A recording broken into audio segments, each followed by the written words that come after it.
हलचल TV news.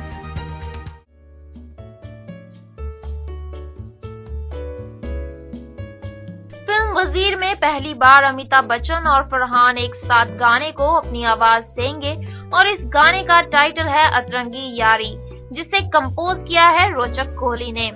रोचक ने मीडिया से खास बात करते हुए बताया कि अतरंगी यारी गाना कंपोज करने में उन्हें बहुत मजा आया, क्योंकि ये गाना अमिताभ बच्चन और फरहान अख्तर पर आधारित है।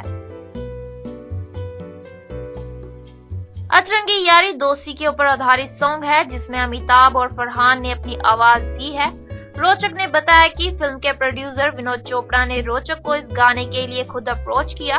वो चाहते थे कि ये सॉन्ग रियल लगे और लोगों को पसंद आए। रोचक ने कई हिट गाने कंपोज किए हैं, जिसमें पानीदार रंग और मिट्टी दी खुशबू शामिल है, जिसके लिए रोचक ने अपने राइटर दीपक और गुरप्रीत को अहम मानते हैं।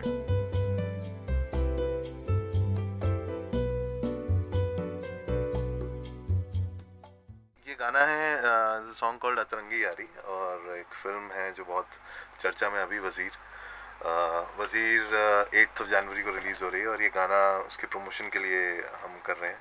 और जैसा ये गाना, ये दो मेरे अतरंगी यार हैं, Gurpreet and Deepak, and we work together, we jam on songs. और ये दोनों बहुत टैलेंटेड हैं और बहुत टैलेंटेडली लिखते हैं और बहुत अच्छे कलाकार हैं और लिरिक्स राइटर हैं। और इस गाने के लिरिक्स जो हैं ये गुरप्रीत और दीपक ने लिखे हैं।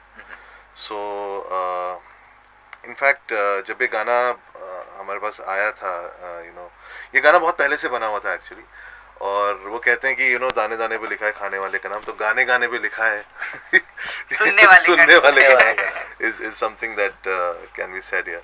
सो ये गाना हमने एक टीवीसी के लिए बनाया था बहुत पहले, लाइक 6 महीने पहले, and there is a company called Far Out जो आर्टिस्ट कोलैबोरेशन करती है और म्यूजिक सुपरविजन करते हैं।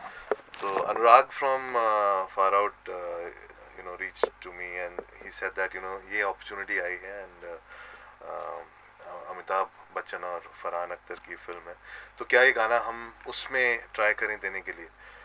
So we were really excited, and I called up Gurpreet और दीपक, और हमने थोड़े लिरिक्स उसमें चेंज किए और सिचुएशन के हिसाब से बिठाए। एंड सो ये स्टोरी मेरे को बाद में पता लगी, बिकॉज विनोद चोपड़ा जब मेरे को मिले तो उन्होंने कहा कि मैंने कुछ 100 से 150 गाने सुने थे और जब मैंने ये सुना तो आई इंस्टेंटली लाइक्ड इट, और it was a great opportunity for all of अस।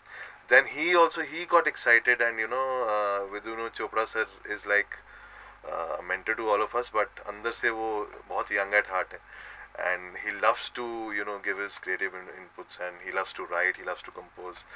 तो बीच में फिर हम दीपक और गुरप्रीत और मैंने और विदु सर ने इकट्ठे इस गाने को आगे बढ़ाया in terms of composition, in terms of lyrics, and now the story is कि बच्चन साहब और फरहान ने इसको गाया है, so let be out now. So the film also I think depicts बहुत ही अलग उनका एज ग्रुप है फरहान का और बच्चन साहब का, तो वैसा ही उनका आई थिंक रिलेशन भी जैसा ट्रेलर में हमने देखा है वैसा ही वो है, और वैसे ही उनकी आवाज़ जो है वो गाने को भी बहुत अतरंगी बनाती है, उनकी बहुत मैच्योर आवाज़ जैसे आपने बताया, और फरहान के the youthful, the spirit and everything, तो वो अतरंगी गाना भी अतरंगी, यारी भी अतरंगी, so everything is crazy. I think हम लोग बैठे थे उस दिन जब बच्चन साहब gave us a surprise visit, उन्होंने हम कुछ गाने सुनाए जो उन्होंने अपनी आवाज़ में रिकॉर्ड किए हुए, एंड मैं वो सुनकर इतना चौकन्ना रह गया कि he was singing semi classical.